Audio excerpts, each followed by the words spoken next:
जाओगे, जीत जाओ। हमारे हृदय की बात समझ लो, हमारी एक बात पकड़ लेना। ये प्रभु, जब हम गंदगी नहीं छोड़ पा रहे, हमारा स्वभाव है, देखो ना, हम नहीं छोड़ पा रहे और इनसे विमुख हो जाते, ये बहुत बुरा हो गया।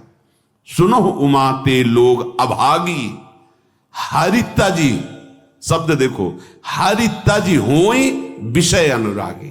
ये जीत जाओगे, कोई भी तुम्हारी दुर्गति करने में समर्थ नहीं। और इतना आ गया तो तुम महात्मा बन जाओगे, सब छूट जाएगा, सब छूट जाएगा। देखो, परम सुख स्वरूप राधा वल्लभ लाल जी मिलने के पहले आपको जो जो चाहिए वो सब भेज देंगे। मान लेना मेरी बात। जैसे जैसे कदम आपके प्रभु की तरफ बढ़ेंगे तो जो जो तुम्हारी चाहत है सब दे देंगे। अगर आपने ना के सिवा हां स्वीकार नहीं किया तो आगे वो मिल जाएंगे, और अगर आप उनमें रमण करने लगे दे देंगे। जो इच्छा करी हो मन माही, हरि प्रसाद कछ दे, जाओ भोगो। लेकिन सुनो उमाते लोग अभागी, हृदय की बात कहता हूं, मैं नीच हूं, पामर हूं, नहीं विषयों पर विजय प्राप्त कर सकता, पर हे प्रभु, जब इन्हें नहीं छोड़ सकता तो आपको भी नहीं छोड़ सकता। हमारा स्वभाव है पकड़ना। जब हम काम क्रोध लोभ मोह मद मत्सर नहीं छोड़ पाते नाथ, तो आपको कैसे छोड़ देंगे? नहीं, जीत जाओगे, जीत जाओ। हमारे हृदय की बात समझ लो। ये माया का ऐसा आकर्षण है कि ऐसे कभी कोई करके निकल ही नहीं पाया। मुझ में ताव दे के कोई नहीं निकल पाया। शिव विरंचिका मोहई को है बपुरा आन, बपुरा माने बेचारा, बेचारा और कौन ऐसा है? इन बड़े बड़े महापुरुषों की भी आंखों में, ज्ञान दृष्टि संपन्न नेत्रों में भी भ्रम पैदा कर दे, उसका नाम माया। गरुण महाज्ञानी गुण राशि, देवर्षि भगवान के अवतार। बस समझो, हमारी एक बात पकड़ लेना। ये प्रभु, जब हम गंदगी नहीं छोड़ पा रहे, हमारा स्वभाव है, देखो ना, हम नहीं छोड़ पा रहे, तो नाथ बड़ी गुरु कृपा से आपका नाम आप पकड़ में आए हो, तो हम ये नहीं कह रहे कि हम गंदगी छोड़ के आपको पकड़ लेंगे। हम गंदगी नहीं छोड़ पा रहे तो आपको भी नहीं छोड़ पाएंगे। ए जीत जाओगे, हमारी बात मान लेना, प्रार्थना मान लेना, इस बात की अकाट्य समझ लेना।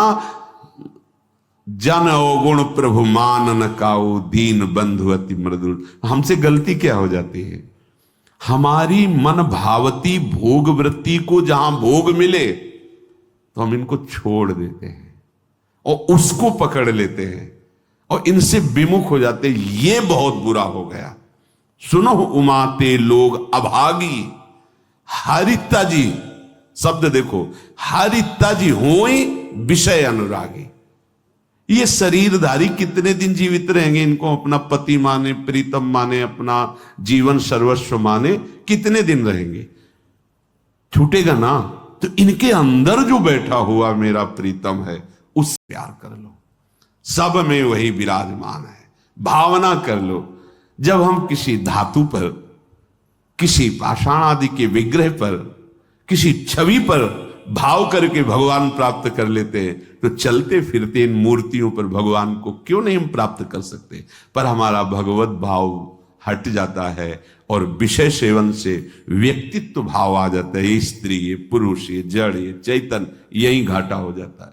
हमारी बात मान लेना, ये बहुत सहज और सरल बात है। इतना इतना छोड़ करके आप प्रभु को स्वीकार करें, बड़ी कठिन बात है। और ये हम कोई मनमानी नहीं कह रहे हैं। महापुरुषों द्वारा बिगड़ी जन्म अनेक की, अब ही सुधरे आज अभी सुधर जाएगी। तो आज अभी क्या छोड़ देंगे भाई? हम बहुत जन्मों का हमारा संस्कार है, भोगों का, विषयों का, गंदी आदतों का, तो हम छूट जाएगी, अभी छूट जाएगी? नहीं, अभी पकड़ लोगे। पकड़ तो लोगे ना। बोले हाँ, क्या हो ही राम को, हे प्रियाजू मैं आपका ये तो पक्का है आपके लायक ना भी हूं, न कभी था न कभी हो पाऊंगा। अपनी तरफ से पक्की बात है, चाहे जितनी कोई डींग हाके, अपने लोग पूरा जीवन इसी मार्ग पे उनकी कृपा से चले, उस अनुभव से कह रहे हैं, चाहे जितनी डींग हाको, अभी बुद्धि परमात्मानंद में है, थोड़ी देर में विषयानंद में पहुंच जाती, इसका पता ही नहीं लगता। इस दुष्ट का भरोसा ही नहीं है। भरोसा तो प्रियाजू के चरणों का है कि वो अपने चरण चिन्ह अंकुश से हमारे मन को फंसाए हुए अगर वो छोड़ दे तो अभी ये खेल कर दे संसार का। बहुत विचित्र है, बहुत विचित्र। निज अनुभव ये कहो खगेसा। आचार्य चरण कहते हैं, हितजू महाराज, ना जानो छिन अंत कवन बुद्धि घट